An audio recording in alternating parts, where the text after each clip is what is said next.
हरिः ओम् सहनाववतु सहनौ भुनक्तु सह वीर्यङ्करवावहै तेजस्विनावधीतमस्तु मा विद्विषावहै ॐ शान्ति शान्ति शान्तिः ॐ नारायणं पद्मभुवं वसिष्ठं शक्तिं च तत्पुत्रपराशरं च व्यासं शुकं गौडपदं महान्तं गोविन्दयोगीन्द्रमथस्य शिष्यम् श्रीशङ्कराचार्यमथस्य पद्मपादं च हस्तामलकं च शिष्यम् तं तोटकं वार्तिककारमन्यान् अस्मद्गुरून् सन्ततमानतोऽस्मि शङ्करं शङ्कराचार्यं केशवं बादरायणम् सूत्रभाष्यकृतौ वन्दे भगवन्तौ पुनः पुनः सूत्रभाष्यप्रणेतारौ वेदान्ताब्जप्रभाकरौ वन्दे परस्परात्मानौ बादरायणशङ्करौ श्रुतिस्मृतिपुराणानाम् आलयं करुणालयं नमामि भगवत्पादं शङ्करं लोकशङ्करं नमामि भगवत्पादशङ्करं लोकशङ्करं वन्दे तं सच्चिदानन्दं यतिवर्यं महामतिं वेदवेदान्तसारज्ञं सद्गुरुं प्रणतोऽस्म्यहम् सदाशिवसमारम्भां शङ्कराचार्यमध्यमाम् अस्मदाचार्यपर्यन्तां वन्दे गुरुपरम्पराम् ॐ नमो ब्रह्मादिभ्यो ब्रह्मविद्यासम्प्रदायकर्तृभ्यो वंशर्षिभ्यो नमो महद्भ्यो नमो गुरुभ्यः सर्वोपप्लवरहितः प्रज्ञानघनः प्रत्यगर्थो ब्रह्मैवाहमस्मि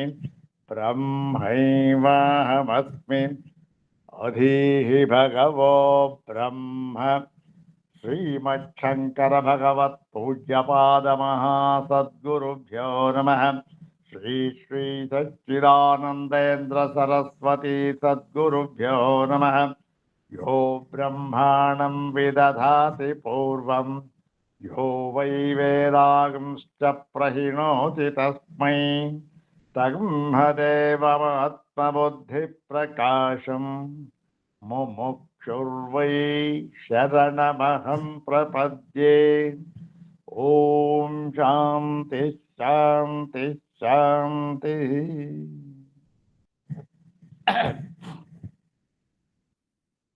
अग्रे उपस्थितेभ्यः भवद्भ्यः सर्वेभ्यो जिज्ञासुभ्यः हार्दान् प्रणामान् समर्पयामि। ब्रह्मसूत्र शांकर भाष्ये तृतीयाध्याये तृतीये पादे द्विसूत्रात्मकेस्मिन् अष्टमे आत्मगृहीत्यधिकरणे तदुपनिबद्धं तस्मिन् अधिकरणे आत्मगृहीत्यधिकरणे उपनिद्धं प्रथमं सूत्रम्। इदानीं द्विवारं पठित्वा सूत्रार्थं तद्भाष्यभागं च यथाचार्यानुग्रहं विचारयामः। इदं सूत्रं पादादितः षोडशं सूत्रम्। पादादितः षोडशं सूत्रम्। इदानीं वा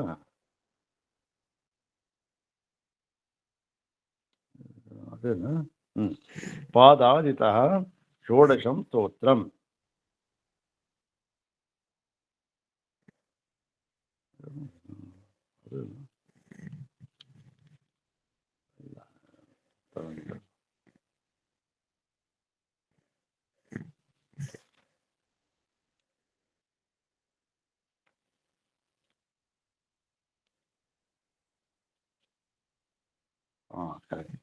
पादादितः षोडशं सूत्रम् षोडशं सूत्रं सर्वाग्रे शङ्करभगवत्पूज्यपादानां प्रशस्तिश्लोकमेकं पठित्वा तेषां पादारविन्दयोः शिरसा प्रणिपत्य अनुग्रहं च प्राप्य प्रकृतं षोडशं स्तोत्रम् इदानीं यथाचार्यानुग्रहं तद्भाष्यभागं च विचारयामः।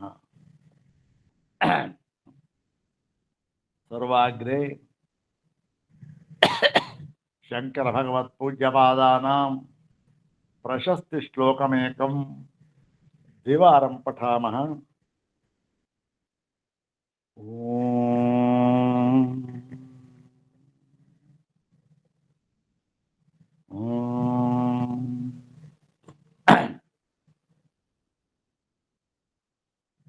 विशुद्धं परं शुद्धज्ञानस्वरूपं परं पारमेकं परब्रह्मरूपं दुर्वादिमत्तेभहर्यक्षमूर्तिं सदा शङ्कराख्यं यतीन्द्रं भजेऽहम्। विशुद्धं परं शुद्धज्ञानस्वरूपं परं पारमेकं परब्रह्मरूपं दुर्वादिमत्तेभहर्यक्षमूर्तिं सदा शङ्कराख्यं यतीन्द्रं भजेऽहम्। सदा शङ्कराख्यं यतीन्द्रं भजेऽहम्। अहं सदा शङ्कराख्यं यतीन्द्रं ಭಜೆ. ನಾನು ಯಾವಾಗಲೂ ಶಂಕರನೆಂಬ ಹೆಸರಿನ ಯತಿಶ್ರೇಷ್ಠನನ್ನ, ಯತೀಂದ್ರನನ್ನ, ಯತಿಶ್ರೇಷ್ಠನನ್ನ ನಾನು ಭಜಿಸುತ್ತೇನೆ. ಆ ಶಂಕರ ಎಂತಹವನು? ಅವನಿಗೆ ವಿಶೇಷಣವನ್ನು ಹೇಳಿದ್ದಾರೆ. ವಿಶುದ್ಧಂ, ಅತ್ಯಂತ ಶುದ್ಧನಾಗಿರು. ಅಂದ್ರೇನು? ಷಡೂರ್ಮಿಗಳಿಗಿಂತ ಭಿನ್ನನಾದವ, ಷಡೂರ್ಮಿಗಳನ್ನು ದಾಟಿದವನು ಅಂತ ಅರ್ಥ. ಹಸಿವು, ಬಾಯಾರಿಕೆ ಮುಂತಾದ ಎಲ್ಲ ಷಡೂರ್ಮಿಗಳನ್ನು ಕೂಡ ದಾಟಿದವನ, ಕಾಮ, ಕ್ರೋಧ, ಲೋಭ ಎಲ್ಲವನ್ನು.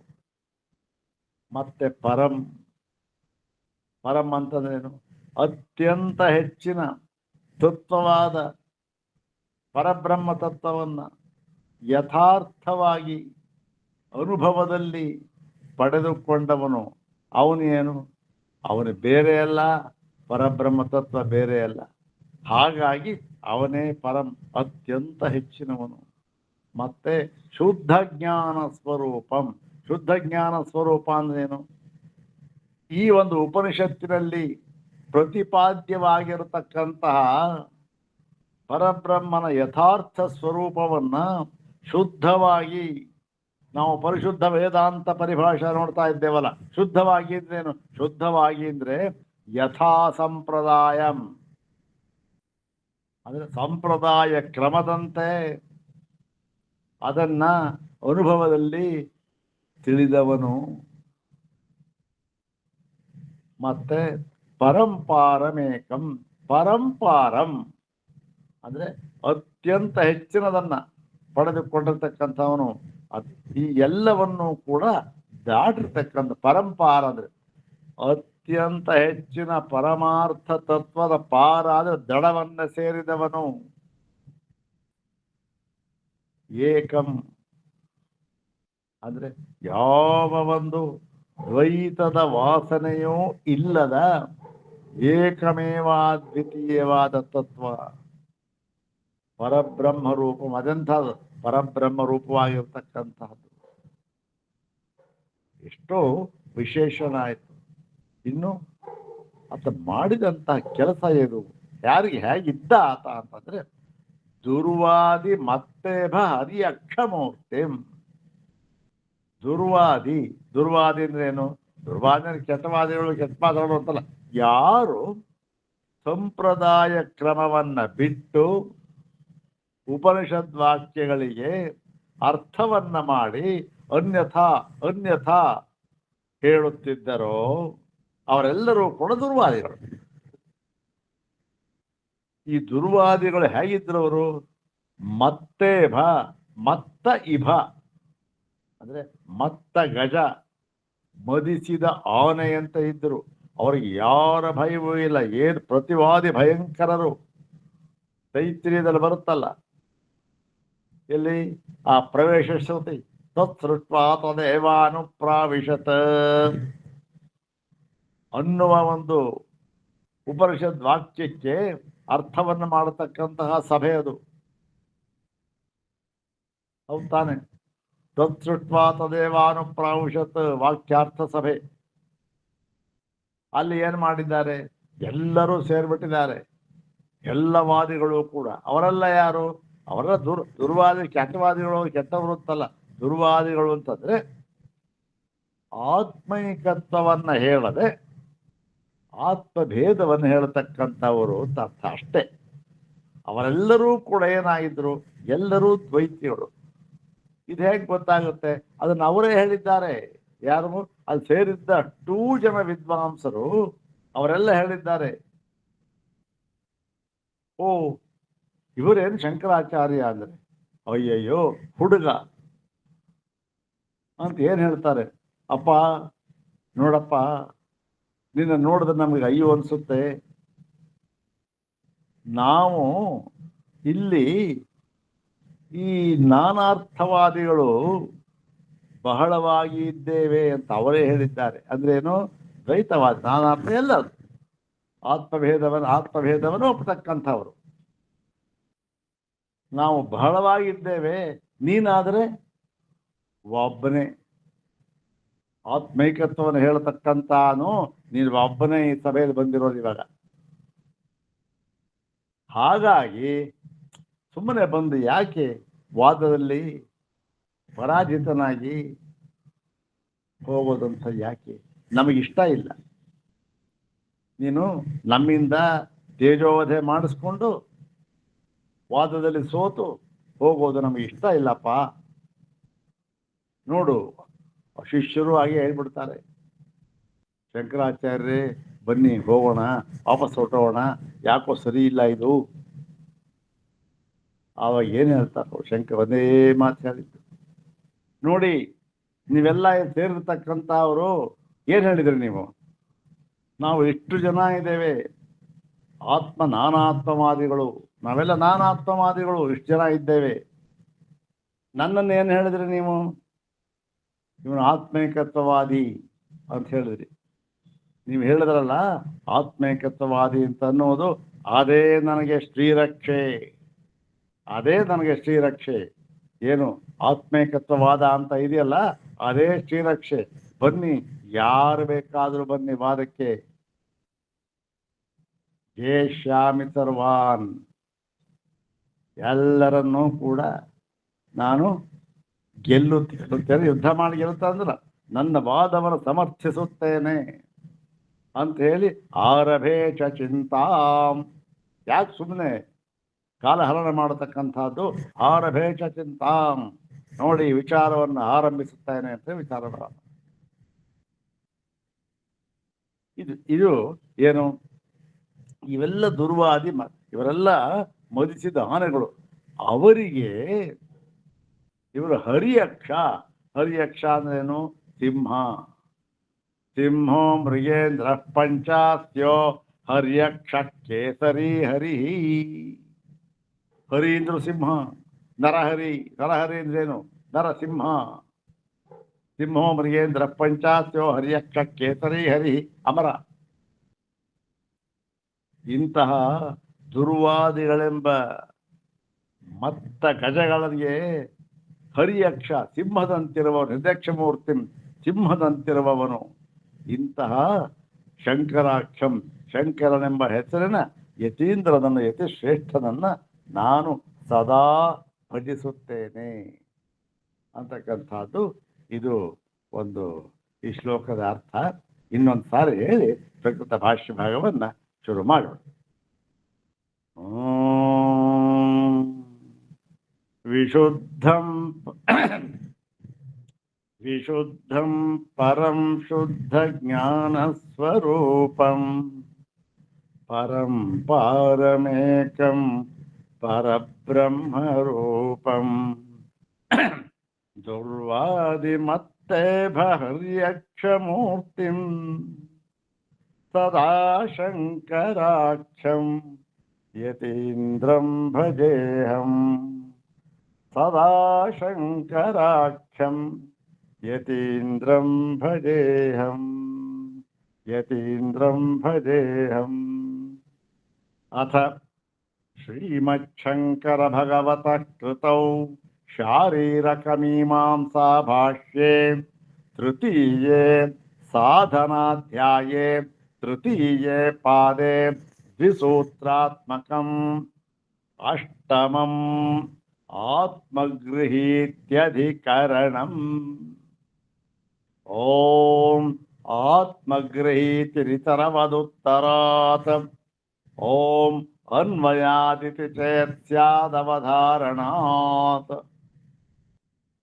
ಇಮಾನಿ ತಾನಿ ಸರ್ವಾಣಿ ಸೂತ್ರಾಣಿ. ಸರ್ವಾಣಿ ಸೂತ್ರಾಣಿ ಇತ್ಯುಕ್ತೆ ದ್ವೇ ಸೂತ್ರೇ ಏವ ವರ್ತಯತೆ ತಸ್ಮಿನ್ ಅಧಿಕರಣೆ. ದ್ವೇ ಸೂತ್ರ ಏವ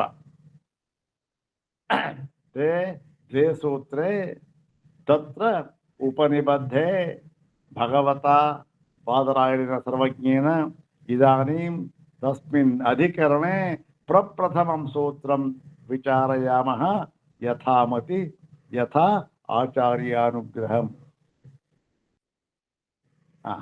ओम तत्सूत्रं द्विवारं पठामः.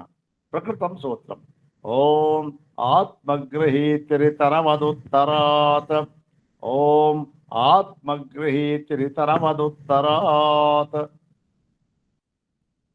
ಈ ಒಂದು ಅಧಿಕರಣಕ್ಕೆ ಓದ ಅಧಿಕರಣಕ್ಕೆ ಹೇಳಿದ್ರು ಗೊತ್ತಿಲ್ಲ. ಆ ಒಂದು ಶ್ಲೋಕವನ್ನು ಮಾಡಿದ್ದಾರೆ, ನನ್ನ ಹತ್ರ ಇದೆ ಹೇಳಿದಿಲ್ಲ. ಅದು ಹೇಳಿದ ಇವತ್ತು ಇದಕ್ಕೆ ಆ ಶ್ಲೋಕ ಜ್ಞಾಪಕ ಅದು ಹೇಳಬೇಕು ಅಂತ ಅನ್ನಿಸ್ತು. ಆ ಮೊಟ್ಟ ಮೊದಲಿಗೆ ಏನು ಈ ಒಂದು ಅಧಿಕರಣದಲ್ಲಿ ಏನನ್ನ ಹೇಳಿದೆ ಅಂದರೆ ಇಲ್ಲಿ ಹೇಳಿರತಕ್ಕಂಥ ವಿಚಾರ ಸ್ವಲ್ಪ ವಿಸ್ತಾರವಾದ ವಿಚಾರ. ಹಾಗಾಗಿ ಇಲ್ಲಿ ಒಂದು 4 ಶ್ಲೋಕಗಳಲ್ಲಿ 4 2 ಅಂತ ಮಾಡುವುದು ಬೇಕಾದ್ರೆ ಒಂದೊಂದು ಆ ಅರ್ಥ ವಿವರಿಸಿದ್ದಾರೆ. ಅದನ್ನು ಮೊದಲಿಗೆ ಹೇಳ್ತೇನೆ, ಈಗ ಬೇಡ.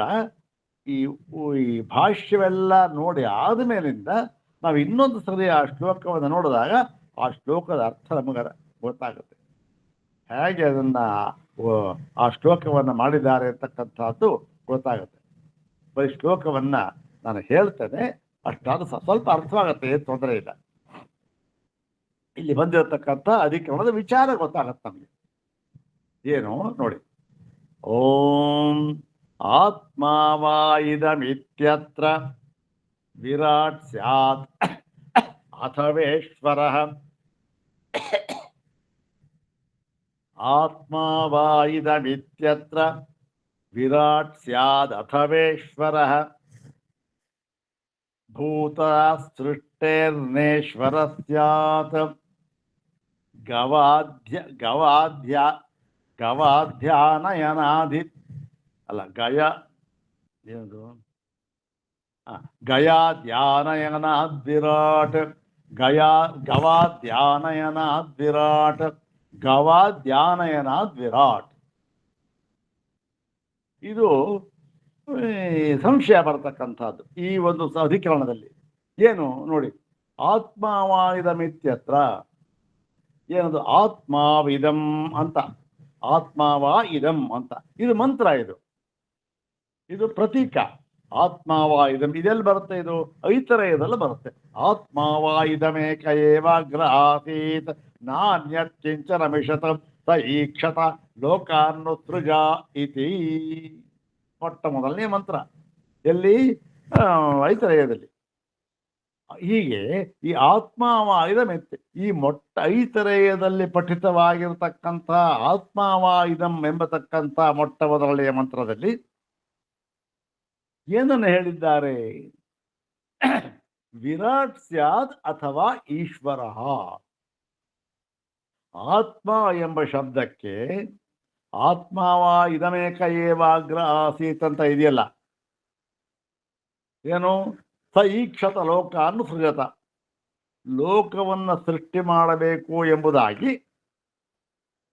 ಆ ಒಂದು ಆತ್ಮನು ಯೋಚನೆ ಮಾಡದ. ಅವ್ರು ಏನಾಗಿದ್ದ ಮುಂಚೆ? ಸೃಷ್ಟಿಗಿಂತ ಮುಂಚೆ ಸೃಷ್ಟಿ ಯೋಚನೆ ಮಾಡ್ದ. ಆ ಯೋಚನೆ ಮಾಡಿದಾಗ ಅದರ ಸೃಷ್ಟಿನೂ ಆಗಿಲ್ಲ. ಆಗ ಏನಾಗಿದ್ದ? ಆತ್ಮಾವಾಯುಧಮೇಕ ಏವಾಗ್ರ ಆಸೀತ್. ಏಕ ಏವ ಅಗ್ರೇ ಆಸೆ. ಅಗ್ರೇ ಅಂದ್ರೆ ಸೃಷ್ಟೇ ಪೂರ್ವಂ, ಸೃಷ್ಟಿಗಿಂತ ಮುಂಚೆ ಇವನೊಬ್ಬನೇ ಇದ್ದ ಅಂತ ಹೇಳಿದ್ದಾರೆ. ಯಾರು? ಆತ್ಮ ಅಂತ. ಈಗ ಇಲ್ಲಿ ಸಂಶಯ ಬಂದ್ಬಿಡ್ತು. ಈ ಆತ್ಮ ಅಂತ ಹೇಳಿದೆಯಲ್ಲ, ಈ ಆತ್ಮ ಶಬ್ದದಿಂದ ಆತ್ಮ ಶಬ್ದೇನ ವಿರಾಡಾತ್ಮ ಗೃಹೀತವ್ಯ ಅಥವಾ ಪರಮಾತ್ಮ ಗೃಹೀತವ್ಯ ಇತಿ ಸಂಶಯ. ಆತ್ಮಾವಾಯುಧಮಿತ್ಯತ್ರ ವಿರಾಟ್ ಸ್ಯಾದ್ ಅಥವೇಶ್ವರ. ವಿರಾಡಾತ್ಮ ಗೃಹೀತವ್ಯ ಅಥವಾ ಪರಮಾತ್ಮ ಈಶ್ವರ ಪರಮಾತ್ಮ ಗೃಹೀತವ್ಯ ಇತಿ. ಸರಿ, ಏನ್ ತೋರುತ್ತೆ ನಮಗೆ ಅಂದ್ರೆ ಮುಂದೆ ಹೇಳ್ತಾರೆ ನೋಡಿ. ಭೂತ ಸೃಷ್ಟೇರ್ನೇಶ್ವರ ಸ್ಯಾತ್ ಗವಾದ್ಯಾನಯನಾದ್ ವಿರಾಟ್. ನೋಡಿ ಏನ್ ತೋರುತ್ತೆ, ಏನು ಬಹಳ ಸ್ಪಷ್ಟವಾಗಿದೆಯಲ್ಲ ಸ್ವಾಮಿ. ಏನು ಸ್ಪಷ್ಟಪ್ಪ? ಭೂತ ಸೃಷ್ಟೇ, ಭೂತ ಅಸೃಷ್ಟೇ ಅಂತ ಅರ್ಥ ಇದೆ. ಭೂತ ಅಸೃಷ್ಟೇ ಅಂದ್ರೆ ಏನು? ಇವನೇನ್ ಮಾಡಿದಾನೆ ಇಲ್ಲಿ? ಆತ್ಮಾವಾಯುಧಮೇಕ ಏವಾಗ್ರ ಆಸೀತ್ ನಾನ್ಯಚ್ಚಿಂಚ ರಮಿಷತ ಸ ಈಕ್ಷತ ಲೋಕಾನುಸೃಜ ಇತಿ ಅಂತ ಅಂದ್ಬಿಟ್ಟು ಮುಂದೆ ಏನ್ ಹೇಳಿದ್ದಾರೆ? ಅಂಭೋ ಮರೀಚಿರ್ಮರಮಾಪೋ ಅದೋ ಅಂಬ ಪೃಥಿವಿ ಅಂತ ಹೇಳ್ಬಿಟ್ಟು ಹಾಕಿದೆ. ಅಂದ್ಬಿಟ್ಟು ಏನ್ ಮಾಡಿದ್ರೆ ಅಂಬಸ್ಸು, ಮರೀಚಿ, ಮರ, ಆಪ ಇವುಗಳನ್ನು ಸೃಷ್ಟಿ ಮಾಡದ ಅಂತ ಹೇಳಿದ್ದಾರೆ. ಎಲ್ಲಿ? ಐತರೇಯದಲ್ಲಿ. ಇದು ಅಂಬ, ಮರೀಚಿ, ಮರ, ಅಪ್ಪು ಅಂತಕ್ಕಂಥದ್ದು ಇದು ಏನಿದು? ಇದು ಭೂತ ಅಲ್ಲ. ಭೂತ ಅಂದ್ರೆ ಪಂಚಭೂತಗಳು. ಪಂಚಭೂತಗಳಲ್ಲ, ಆಕಾಶಾದಿ ಪಂಚಭೂತಗಳು ಅಲ್ಲ. ಇದೇನಿದು? ಇದು ಲೋಕಗಳು. ಸ ಈಕ್ಷತ ಲೋಕಾನುಸೃಜ ಇತಿ ಅದು ಸ್ಪಷ್ಟವಾಗಿ ಬರೆದಿದ್ದಾರೆ. ಲೋಕಗಳನ್ನು ಸೃಷ್ಟಿಸೋಣ. ಸೃಜ ಅಂತಂದ್ರೆ ಸೃಜೈ ಅಂತ. ಸೃಜ ಇತಿ ಅದನ್ನ ಪದ ವಿಭಾಗ ಮಾಡಿದ್ರೆ ಸೃಜೈ ಅಂತಕ್ಕಂಥ. ಲೋಕವನ್ನು ಸೃಷ್ಟಿಸೋಣ. ಲೋಕ ಸೃಷ್ಟಿ ಹೇಳಿದ್ದಾರೆ ಮುಂಚೆ ಇಲ್ಲಿ. ಆದ್ದರಿಂದ ಭೂತ ಅಸೃಷ್ಟೇ, ಪಂಚಭೂತಗಳನ್ನು ಹೇಳಿಲ್ಲ. ಆದ್ದರಿಂದ ಪಂಚಭೂತಗಳನ್ನು ಸೃಷ್ಟಿಸುವಾಗ ಯಾರು? ಈಶ್ವರ ಅದಕ್ಕೆ ಕರ್ತರು ಪಂಚಭೂತಗಳಿಗೆ. ಇಲ್ಲಿ ಹೇಳಿಲ್ಲ, ಲೋಕಗಳನ್ನು ಹೇಳಿದ್ದಾರೆ. ಆದ್ದರಿಂದ ಏನು? ಇಲ್ಲಿ ಪರಮಾತ್ಮ ಅಂತ ಆಗೋದಿಲ್ಲ. ಬೇರೆ ಉಪನಿಷತ್ತು ಹೇಳಿದ ಪರಮಾತ್ಮ ಆಗೋದಿಲ್ಲ. ಮತ್ತೇನಾಗುತ್ತೆ ಅಂತಂದ್ರೆ ಗವಾದ್ಯಾನಯನಾಥ್ ವಿರಾಟ್. ಗವಾದ್ಯಾನಯನಾಥ್ ಅಂದ್ರೆ ಹಸುವೆ ಮುಂತಾದವುಗಳನ್ನು ತಂದು ಕೊಟ್ಟಿರುವುದರಿಂದ. ಇದಕ್ಕೆಲ್ಲ ಏನಂದ್ರೆ ಉಪನಿಷತ್ ನಮಗೆ ಚೆನ್ನಾಗಿ ಗೊತ್ತಿರಬೇಕು ಸಂದರ್ಭ. ಅವನೇನ್ ಮಾಡ್ತಾನೆ? ಲೋಕವನ್ನು ಸೃಷ್ಟಿ ಮಾಡ್ತಾನೆ. ಲೋಕವನ್ನು ಸೃಷ್ಟಿ ಮಾಡಿ ದೇವತೆಗಳನ್ನು ಸೃಷ್ಟಿ ಮಾಡ್ತಾನೆ. ದೇವತೆಗಳನ್ನು ಸೃಷ್ಟಿ ಮಾಡಿದ್ಮೇಲೆ ಏನು? ಅವ್ರಿಗೆ ಆಹಾರ ಕೊಡ್ಬೇಕಲ್ಲ. ಲೋಕದಲ್ಲಿ ಸೃಷ್ಟಿ ಆಯ್ತು, ಅವ್ರಿಗೆ ಆಹಾರ ಕೊಡ್ಬೇಕಲ್ಲ. ಆಹಾರ ಕೊಡುವಾಗ ಏನು ಬೇಕು? ಅದಕ್ಕೆ ಅವರಿಗೆ ತಾಭ್ಯೋ ಗಾಮಾನಯತ್, ಅವ್ರಿಗೆ ಬಂದ, ನೋಡಿ ದೇವತೆಗಳ, ನಿಮಗೆ ಹಸು ಕೊಡ್ತಾ ಇದ್ದೀನಿ, ತಗೊಳ್ಳಿ, ನೀವು ಇದರಿಂದ ಇಲ್ಲ ಜೀವನ ಮಾಡ್ಕೊಂಡಿರಿ ಅಂದ. ಅವ್ರೇನ್ ಮಾಡ್ಬಿಟ್ರು, ಅಯ್ಯಯ್ಯೋ ನ ಅಲಂ ನೋಯಮಲಮಿತಿ, ನಮಗೆ ಸಾಕಾಗಲ್ಲ ಪರಮೇಶ್ವರ ಇದು ಅಂದ್ಬಿಟ್ರು. ಸಾಕಾಗಲ್ಲ. ಹೀಗೆ ಆಮೇಲೆ ಕುದುರೆ ಕೊಟ್ಟ, ಅದು ಸಾಲಲ್ಲ ಅಂದರು. ಆಮೇಲೆ ಪುರುಷರನ್ನು ಕೊಟ್ಟ, ಓ ಇದು ಪರವಾಗಿಲ್ಲ ಅಂದ್ಬಿಟ್ಟು ಹೇಳಿದ್ರು. ಆ ಆಹಾರ, ಅದು ಅವನಿಗೆ ಆಹಾರ ಕೊಡ್ಬೇಕಲ್ಲ, ಅದು ಪುರುಷ. ಅದೇನಾಯಿತು, ಓಡೋಗ್ಬಿಡ್ತು. ಅದನ್ನ ಹಿಡ್ಕೋಬೇಕು, ಆಹಾರ ತಗೊಂಡು ಇವರು ಹೋದರು. ಅದು ಮುಂದೆ ಬರುತ್ತೆ ಬಿಡಿ, ಮುಂದೆ ಬರುತ್ತೆ, ಅದು ನೋಡೋಣ ಇವಾಗ. ಈಗೇನಾಗಿದೆ, ಗವಾಧ್ಯಾನಯನಾಥ್, ಹಸುಗಳನ್ನು ತಂದು ಕೊಟ್ಟನು, ಕುದುರೆಗಳನ್ನು ತಂದು ಕೊಟ್ಟನು, ಪುರುಷರನ್ನು ತಂದು ಕೊಟ್ಟನು. ಹೀಗೆ ಪುರುಷ ಅದು ಇದು ಎಲ್ಲ ತಂದು ಕೊಡಬೇಕಾದ್ರೆ ಅವನು ಯಾರಾಗಿರ್ಬೇಕು, ಅವನು ಕಾರ್ಯಕರಣ ಸಂಘಾತವನ್ನು ಉಳ್ಳ ಯಾವನೋ ಒಬ್ಬ ಆಗಿರ್ಬೇಕು. ಹೌದು ತಾನೆ? ಶರೀರ, ಇಂದ್ರಿಯ, ಮನಸ್ಸು ಇವೆಲ್ಲ ಇರ್ತಕ್ಕಂಥ ಒಬ್ಬನೇ ಅವನು ಒಬ್ಬ ಆಗಿರ್ಬೇಕು. ಏನಾಗಿರೋಕ್ ಸಾಧ್ಯ ಇಲ್ಲ, ಪರಮೇಶ್ವರ ಆಗೋಕ್ ಸಾಧ್ಯ ಇಲ್ಲ, ಪರಮಾತ್ಮ ಆಗೋಕ್ ಸಾಧ್ಯ ಇಲ್ಲ. ಯಾಕೆ? ಭೂತ ಅಸೃಷ್ಟೇ ನ ಈಶ್ವರ ಸ್ಯಾತ್ ಗವಾಧ್ಯಾನಯನಾಥ್ ವಿರಾಟ್ ಆತ್ಮ. ಅವನು ಯಾರವರು? ಇನ್ನೊಬ್ಬ ಆತ್ಮ ಯಾರು? ಅವನು ವಿರಾಟ್ ಆತ್ಮ ಇದೆಯಲ್ಲ. ಪರಮಾತ್ಮನಿಂದ ಅವ್ಯಾಕೃತದಿಂದ ಹಿರಣ್ಯಗರ್ಭ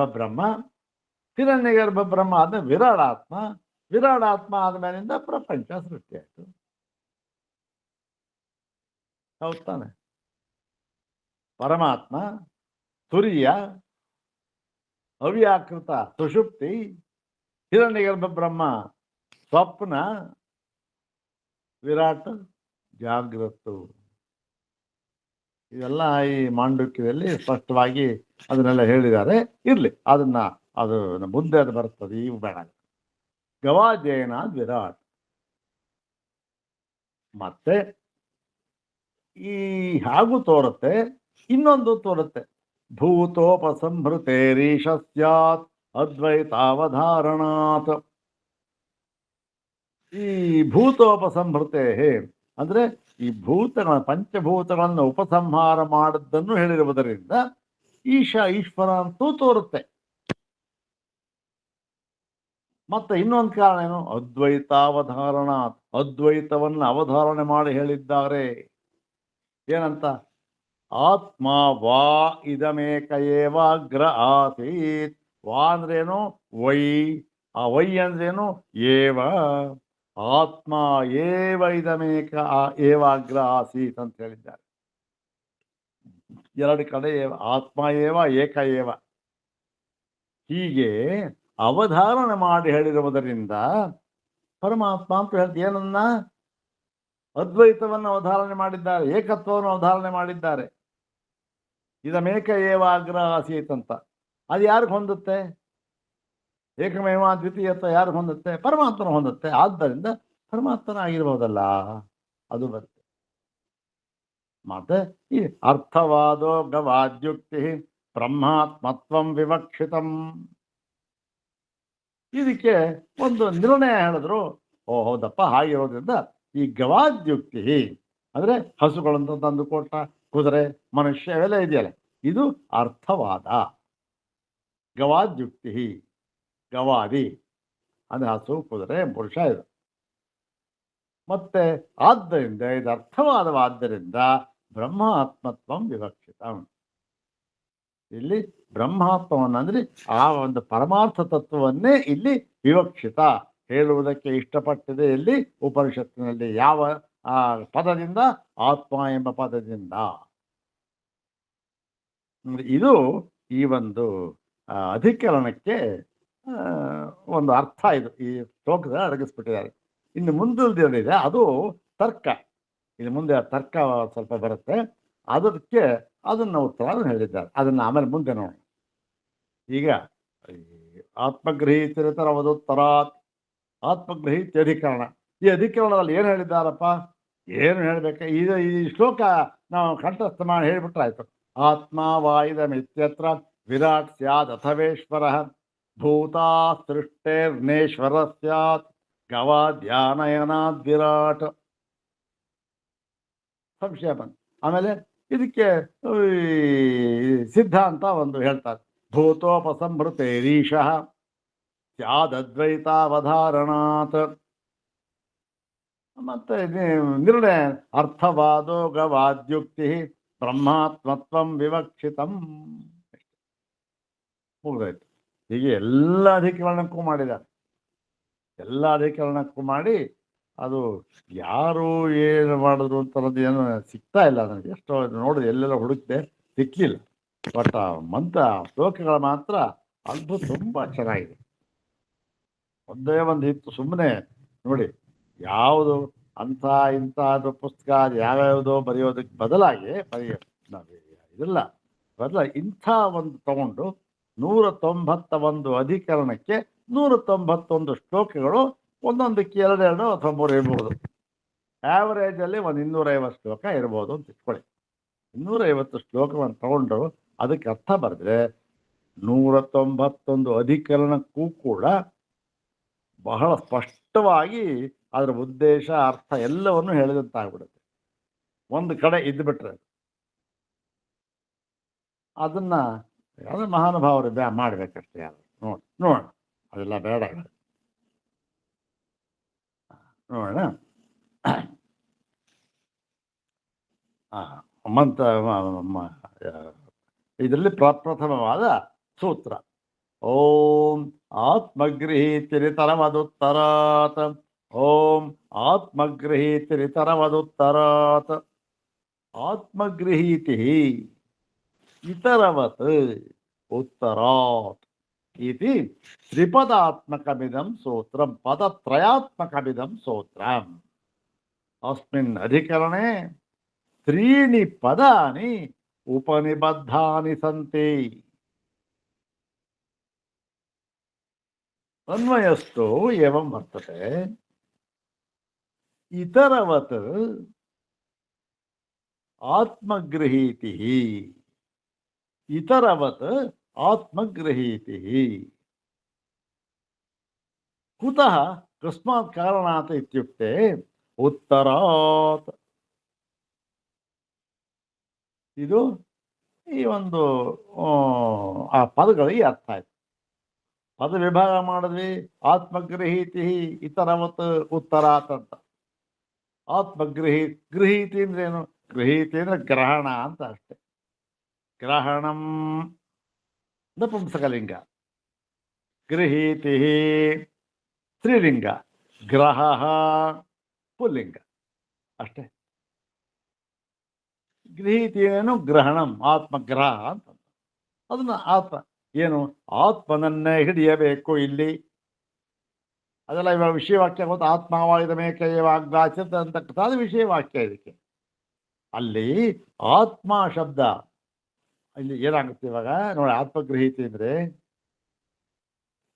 ಎಲ್ಲಿ ಋಗ್ವೇದೀಯ ಐತರೇಯೋಪನಿಷದಿ ಆಮ್ನಾತಃ ಏಕಃ ಮಂತ್ರ, ಪ್ರಪ್ರಥಮೋ ಮಂತ್ರ.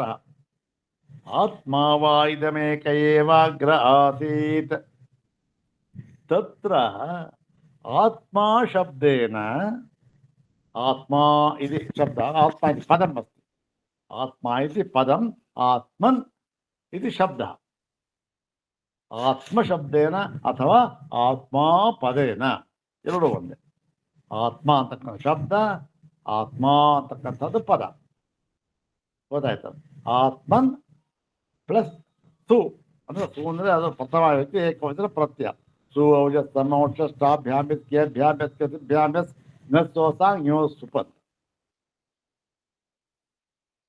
ಈ ಆತ್ಮಗೃಹೀತಿ ಆತ್ಮಗ್ರಹಣ, ಇತರ ಆತ್ಮಗೃಹೀತಿ ಆತ್ಮಗ್ರಹಣ. ಅಲ್ಲಿ ತತ್ರ ಆತ್ಮ ಶಬ್ದೇನ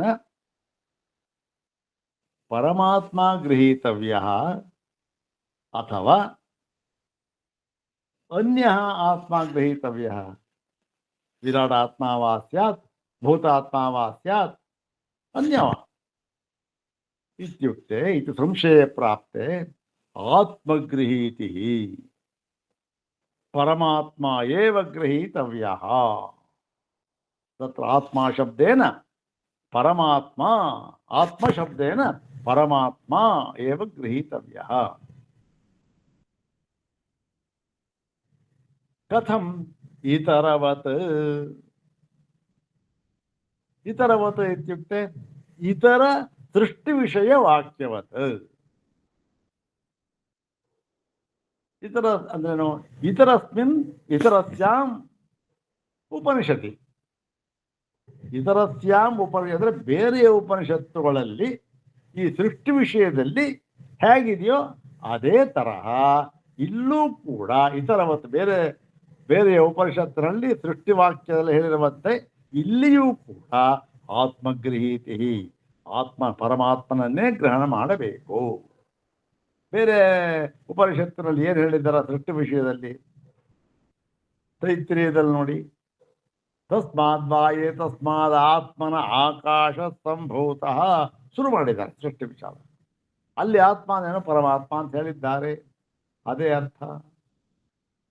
ಮತ್ತೆ ಬೇರೆ ಬೇರೆ ಕಡೆಯಲ್ಲಿಯೂ ಹೇಳಿದ್ದಾರೆ ಸೃಷ್ಟಿ ವಿಷಯದಲ್ಲಿ, ಬೇರೆ ಬೇರೆ ಕಡೆ ಏನು ಹೇಳಿದ್ದಾರೆ? ಪರಮಾತ್ಮ ಅಂತ ಹೇಳಿದ್ದಾರೆ. ಇಲ್ಲೂ ಕೂಡ ಇತರವತ್, ಇತರ ಸೃಷ್ಟಿ ವಿಷಯ ವಾಕ್ಯವತ್ ಅತ್ರಾಪಿ ಇತ್ಯುಕ್ತೆ ಐತರೇಯ ಉಪನಿಷದಿ ಆತ್ಮಗೃಹೀತಿ ಆತ್ಮನೋ ಗೃಹೀತಿ ಆತ್ಮನೋ ಗ್ರಹಣಂ ಆತ್ಮನಃ ಗೃಹೀತಿ ಕರ್ತವ್ಯ ಆತ್ಮನೋ ಗ್ರಹಣಂ ಕರ್ತವ್ಯಂ ಅಂದ್ರೇನು? ಆತ್ಮ ಏವ ಗೃಹೀತವ್ಯ. ಬೇರೆ ಕಡೆಯಲ್ಲಿ ಹೇಳಿರುವಂತೆ. ಏನು ಕಾರಣ ಏನು? ಬೇರೆ ಕಡೆ ಹೇಳಿದ್ದಾರೆ ಅಂತ ಒಂದೇ ಒಂದು ಕಾರಣ, ಬೇರೆ ಕಡೆ ಏನು ಕಾರಣ ಅಂದರೆ ಇಲ್ಲ ಉತ್ತರ ಅಂದರೆ ಮುಂದೆ ಏನು ಹೇಳಿದ್ದಾರೆ ಇಲ್ಲೇ ಇದೇ ಉಪನಿಷತ್ತಿನಲ್ಲಿ ಮುಂದೆ ಇದೇ ವಾಕ್ಯದಲ್ಲಿ ಮುಂದೆ ಮಂತ್ರದಲ್ಲಿ ಎರಡನೆಯ ಮಂತ್ರ ಅಂತೆಲ್ಲ ಏನು ಹೇಳಿದ್ದೆ ಮುಂದೆ ಬರುತ್ತವೆ, ಈ ಭಾಷೆಯಲ್ಲಿ ಬರುತ್ತವೆ. ಎರಡನೆಯ ವಾಕ್ಯ ಮಂತ್ರದಲ್ಲಿ ಏನು ಹೇಳಿದ್ದಾರೆ ಅಂದರೆ ಉತ್ತರ. ಏನು ಹೇಳಿದ್ದಾರೆ ಅಲ್ಲಿ ಅಂತಂದ್ರೆ ಪರಮಾತ್ಮ ಗ್ರಹಣ ಅನುಕೂಲ ವಿಶೇಷಣ ವಾಕ್ಯ ಸಾಮರ್ಥ್ಯ. ಅಂದರೆ ಪರಮಾರ್ಥಾತ್ಮ ಇದನ್ನೇ ತೆಗೆದುಕೊಳ್ಳಬೇಕು, ಗ್ರಹಣ ಮಾಡಬೇಕು ಎಂಬುದಕ್ಕೆ ಅನುಕೂಲವಾಗತಕ್ಕಂತಹ ವಿಶೇಷಣವನ್ನ ಹೇಳಿರತಕ್ಕಂಥ ವಾಕ್ಯವು ಮುಂದೆ ಬಂದಿದೆ. ಇಷ್ಟು ಅರ್ಥ ಎಲ್ಲ ಭಾಷೆಯಲ್ಲಿದೆ. ಇದು ನಾವು ಅದನ್ನು ಜೋಡಿಸ್ಕೊಳ್ಬೇಕಷ್ಟೆ. ಪರಮಾತ್ಮ ಗ್ರಹಣ ಅನುಕೂಲ ವಿಶೇಷಣ ವಾಕ್ಯ ಸಾಮರ್ಥ್ಯ. ಈ ಆತ್ಮ ಎಂಬ ಶಬ್ದಕ್ಕೆ ಪರಮಾತ್ಮ ಎಂಬ ಅರ್ಥವನ್ನೇ ಮಾಡಬೇಕು. ಯಾಕೆ ಅಂತಂದ್ರೆ ಪರಮಾತ್ಮ ಎಂಬ ಅರ್ಥವನ್ನೇ ಮಾಡಬೇಕು ಎನ್ನುವುದಕ್ಕೆ ಅನುಕೂಲಕರವಾಗಿರ್ತಕ್ಕಂತಹ ವಿಶೇಷಣವನ್ನು ಹೇಳತಕ್ಕಂಥ ವಾಕ್ಯಗಳು ಮುಂದೆ ಬಂದಿವೆ. ಅದರ ಒಂದು ಬಲದಿಂದ ನಾವು ಪರಮಾತ್ಮ ಅಂತ ನಿರ್ಧಾರ ಮಾಡಬೇಕು ಅಂತ. ಅಲ್ಲಿಗೇನಾಯ್ತು ನೋಡಿ, ಅನ್ವಯ ಅರ್ಥ ಇಷ್ಟೇ. ಆತ್ಮಗೃಹೀತಿ ಇತರವದುತ್ತರಾತ್ ಇತರವತ್ ಇತರ ಸೃಷ್ಟಿ ವಿಷಯ ವಾಕ್ಯವತ್. ಬೇರೆ ಬೇರೆ ಸೃಷ್ಟಿ ವಿಷಯ ವಾಕ್ಯ ಇದೆಯಲ್ಲ ಅದರಂತೆ ಇತರ ಸೃಷ್ಟಿ ವಿಷಯ ವಾಕ್ಯವತ್ ಆತ್ಮಗೃಹೀತಿ ಆತ್ಮನೋ ಗೃಹೀತಿ ಆತ್ಮನೋ ಗ್ರಹಣಂ ಆತ್ಮ ಏವ ಗೃಹೀತವ್ಯ ಇತರ ಸೃಷ್ಟಿ ವಿಷಯ ವಾಕ್ಯವತ್. ಕಸ್ಮಾತ್ ಕಾರಣಾತ್ ಕುತಃ ಇತ್ಯುಕ್ತೆ ಉತ್ತರಾತ್. ಅಂದ್ರೆ ಏನು ಉತ್ತರಾತ್ ಅಂದ್ರೆ ಉತ್ತರ ವಾಕ್ಯ ಸಾಮರ್ಥ್ಯಾತ್. ಉತ್ತರ ವಾಕ್ಯ ಸಾಮರ್ಥ್ಯ ಅಂದ್ರೆ ಬರದೆ. ಉತ್ತರ ವಾಕ್ಯ ಏನ್ ಹೇಳುತ್ತೆ? ಉತ್ತರ ವಾಕ್ಯ ಏನ್ ಹೇಳುತ್ತೆ ಗೊತ್ತೇನು? ಪರಮಾತ್ಮ ಗ್ರಹಣ ಅನುಕೂಲ ವಿಶೇಷಣ ವಾಕ್ಯ ಸಾಮರ್ಥ್ಯ. ಪರಮಾತ್ಮ ಎಂಬುದನ್ನೇ ತೆಗೆದುಕೊಳ್ಳಬೇಕು ಎಂದು ನಿರ್ಧಾರ ಮಾಡುವುದಕ್ಕೆ ಬೇಕಾಗಿರತಕ್ಕಂತಹ ಅನುಕೂಲಕರವಾಗಿರತಕ್ಕಂತಹ ವಿಶೇಷಣ ವಾಕ್ಯಗಳು ಅಲ್ಲಿ ಬಂದಿವೆ. ಎಲ್ಲಿ? ಮುಂದೆ. ಯಾವ ವಾಕ್ಯ ಏನು ಅದೆಲ್ಲ ಕೂಡ ಈ ಭಾಷೆಯಲ್ಲಿ ಹೇಳಿದ್ದಾರೆ ಭಗವಾನ್ ಶಂಕರ್. ನೋಡಿ, ಆತ್ಮಗೃಹೀತಿರಿತರವದುತ್ತರ, ಯಾವ ವಿಷಯ ವಾಕ್ಯ ಎಲ್ಲಿ ಐತರೆಯ ಯಾರಿಗೆ ಗೊತ್ತಾಗ. ಆಮೇಲಿಂದ ಈ ಒಂದು ಪದಗಳನ್ನ ಪದ ವಿಭಾಗ ಮಾಡಿಬಿಟ್ರೆ ಏನು ಗೊತ್ತಾಗಲ್ಲ. ಆತ್ಮಗೃಹೀತಿರಿ ಇತರವತ್ ಉತ್ತರ, ಏನು ಮೂರು ಪದ ಏನು ಗೊತ್ತಾಗಲ್ಲ. ಇದಕ್ಕೆಲ್ಲ ಅನ್ವಯ ಮಾಡಬೇಕಾದೇನು ಎಲ್ಲ ಮಾಡಬೇಕಾದ್ರೆ ಭಾಷ್ಯವೇ ಶರಣು. ಇನ್ನೇನು ಮಾಡೋಕ್ಕಾಗೋದು, ನಮಗೆಲ್ಲ ಗೊತ್ತಾಗೋದಿಲ್ಲ. ಹೀಗೆ ಇದನ್ನೆಲ್ಲ ನಿರ್ಧಾರ ಮಾಡಿ ಇದನ್ನ ಹೇಳಬೇಕಾದ್ರೆ ಆತ ಸರ್ವಜ್ಞನಲ್ಲದೆ ಮತ್ತಾರಿರಬೇಕು? ಯಾರು ಇರೋಕ್ಕೆ ಸಾಧ್ಯ ಇಲ್ಲ. ಮತ್ತೆ ಯಾವ ಯಾವ ಪ್ರಮಾಣ ವಾಕ್ಯಗಳು ಬೇಕೋ ಆವತ್ತಿನ ದಿವಸ 1300 ವರ್ಷಗಳ ಹಿಂದೆ ಯಾವ ಪುಸ್ತಕ ಇತ್ತು, ಯಾವ ಒಂದು ಈ ಥರ ಏನು ಈ ಟೆಕ್ನಾಲಜಿ ಇತ್ತು, ಏನು ಇರಲಿಲ್ಲ. ಎಲ್ಲ ಏನು ಟೆಕ್ನಾಲಜಿ ಎಲ್ಲ ಎಲ್ಲಿ ಸ್ಟೋರ್ ಆಗಿತ್ತು? ಎಲ್ಲ ಇಲ್ಲಿ ಮೆದುಳಿನಲ್ಲಿ, ಬುದ್ಧಿಯಲ್ಲಿ ಎಲ್ಲ ಸ್ಟೋರ್ ಆಗಿತ್ತು. ಹೇಗೆ? ಏನೇನು ಸರ್ವಜ್ಞ ಆತ, ಎಲ್ಲವೂ ಆಗಿತ್ತು.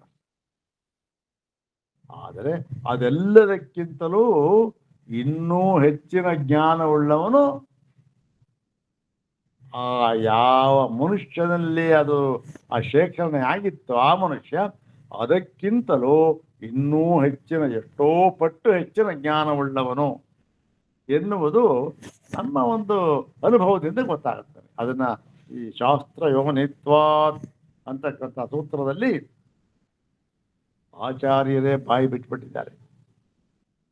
ನೋಡಿ, ಎಲ್ಲೋ ಒಂದು ಪುಸ್ತಕ ಇರುತ್ತೆ, ಮಹಾ ದೊಡ್ಡ ಪುಸ್ತಕ, ಅದು ಓದ್ತೀರಿ, ಓದ್ಬಿಟ್ಟು ಆಹಾ ಏನ್ರಿ ಎಂಥ ಜ್ಞಾನ ಈ ಒಂದು ಬರೆದವನ ಪುಸ್ತಕದ ಒಂದು ಲೇಖಕ ಎಂಥ ಜ್ಞಾನಿಯಪ್ಪ, ಮಹಾಜ್ಞಾನಿ.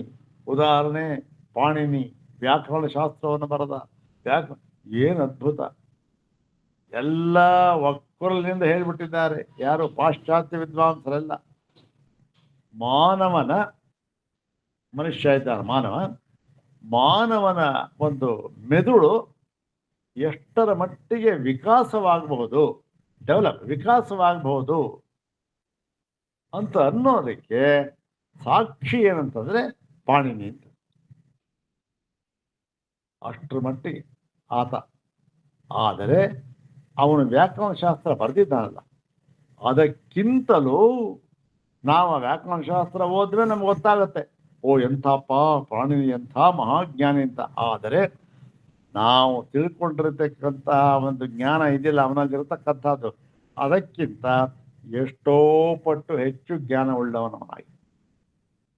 ಎಲ್ಲ ಬರೆದಿರ್ತಕ್ಕಂಥ ಸ್ವಲ್ಪ ಅಷ್ಟೇ, ಎಲ್ಲ ಬರೆಯೋಕ್ಕೆ ಕೆಲಸ ಸಾಧ್ಯ.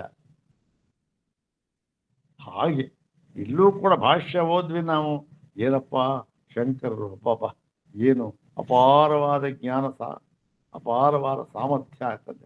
ಇದಕ್ಕಿಂತ ಎಷ್ಟೋ ಪಟ್ಟು ಹೆಚ್ಚಿನ ಸಾಮರ್ಥ್ಯವುಳ್ಳವರು.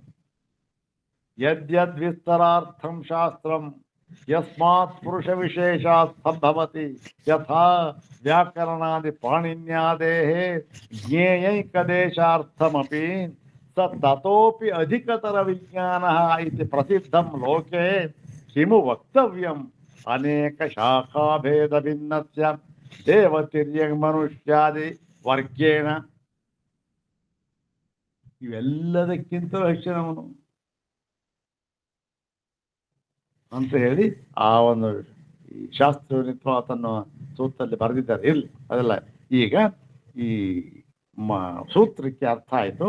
ಭಾಷ್ಯ ಭಾಗವನ್ನು ನಾಳೆ ನೋಡೋಣ. ಭಾಷ್ಯ ಭಾಗ ಇಲ್ಲಿ ಕೂಡ ತುಂಬ ಚೆನ್ನಾಗಿದೆ, ಮುಂದಿನ ಭಾಗ ಎಲ್ಲ ಚೆನ್ನಾಗಿದೆ.